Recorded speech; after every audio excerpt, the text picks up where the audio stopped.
এমপিরা বলে আমার কাছ থেকে জোর করে ভাঙচুর করে নিয়েছিল, ঠিক আছে, আর উচিত করে একবার তুড়ি দিল।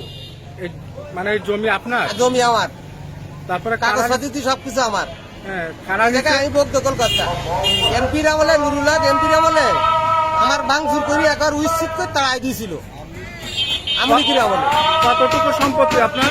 আমার এনে 4 কাঠা জমি কিনা। আম খাইতেছে এলো নিজাম সর্দারের ছেলে হাফিজুল। নিজাম সর্দারের ছেলে হাফিজুল? হ্যাঁ, আমলিকির লোক। আমলিকি ছিল বেলা ওই সব থেকে আমার ভাঙচুর করে নিয়েছিল।